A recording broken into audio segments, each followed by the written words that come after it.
ಕನ್ನಡಿಗರಂತೂ ಕನ್ನಡ ಮಾತನಾಡದೆ ಕೇವಲ ಇಂಗ್ಲಿಷ್ ನಲ್ಲಿ ಮಾತಾಡ್ತಾರೆ.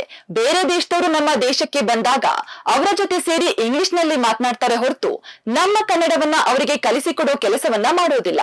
ಇನ್ನು ಅವರಂತೂ ನಮ್ಮ ದೇಶ ಬಿಟ್ಟು ಅವರ ದೇಶಕ್ಕೆ ಹೋಗುವಾಗ ನಮಗೆ ಇಂಗ್ಲಿಷ್ ನ ಕಲಿಸಿಕೊಟ್ಟು ಹೋಗ್ತಾರೆ. ಹೇಗಿದ್ರೂ ಕೂಡ ಅಲ್ಲೊಬ್ಬ ಕನ್ನಡಿಗ ಮಾತ್ರ ಕನ್ನಡದ ಕಂಪನ್ನ ಎಲ್ಲೆಡೆ ಪಸರಿಸಿದ್ರು. ಕೆನಡಾ ಸಂಸತ್ನಲ್ಲಿ ಕನ್ನಡವನ್ನ ಉದ್ಘರಿಸುವ ಮೂಲಕ ಎಲ್ಲರ ಗಮನ ಸೆಳೆದಿದ್ರು.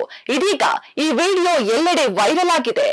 ಎಲ್ಲೇ ಇರಲಿ ಹೇಗೆ ಇರಲಿ ಕನ್ನಡವೇ ನಮ್ಮ ಉಸಿರಲ್ಲಿ.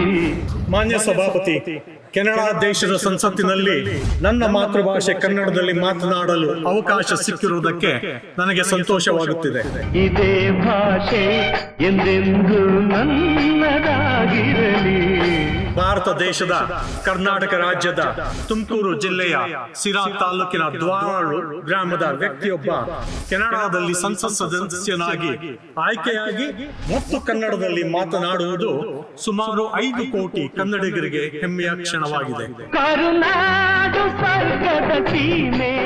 ರಾಷ್ಟ್ರಕವಿ ಕುವೆಂಪು ಬರೆದಿರುವ ಮತ್ತು ನಡಸಾರ್ವಭೌಮ ಡಾಕ್ಟರ್ ರಾಜ್ಕುಮಾರ್ ಹಾಡಿರುವ ಭಾವಗೀತೆಯ ಕೆಲವು ಪದಗಳೊಂದಿಗೆ ನನ್ನ ಹೇಳಿಕೆಯನ್ನು ಮುಗಿಸುತ್ತಿದ್ದೇನೆ.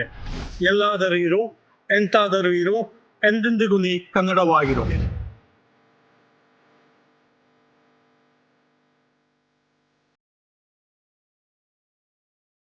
ಹೌದು, ತುಮಕೂರು ಮೂಲದ ಚಂದ್ರ ಆರ್ಯ 2019ರಲ್ಲಿ ಕೆನಡಾ ದೇಶದ ನೇಪಿಯನ್ ಕ್ಷೇತ್ರದಿಂದ 2ನೇ ಬಾರಿಗೆ ಸಂಸತ್ ಸದಸ್ಯರಾಗಿ ಆಯ್ಕೆಯಾಗಿದ್ರು. ಇವರಿಗೆ ಮಾತೃಭಾಷೆಯ ಮೇಲೆ ಅಪಾರ ಅಭಿಮಾನ, ಪ್ರೀತಿ ಇದೆ.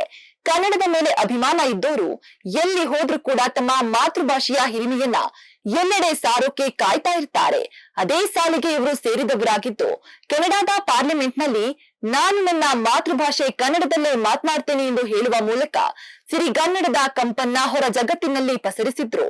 ಮಾನ್ಯ ಸಭಾಪತಿ, ಕೆನಡಾ ದೇಶದ ಸಂಸತ್ತಿನಲ್ಲಿ ನನ್ನ ಮಾತೃಭಾಷೆ ಕನ್ನಡದಲ್ಲಿ ಮಾತನಾಡಲು ಅವಕಾಶ ಸಿಕ್ಕಿರುವುದಕ್ಕೆ ನನಗೆ ಸಂತೋಷವಾಗುತ್ತಿದೆ ಎಂದು ಹೇಳುತ್ತಾ ಕನ್ನಡದ ಕಂಪನ್ನ ಪಸರಿಸಿದ್ರು.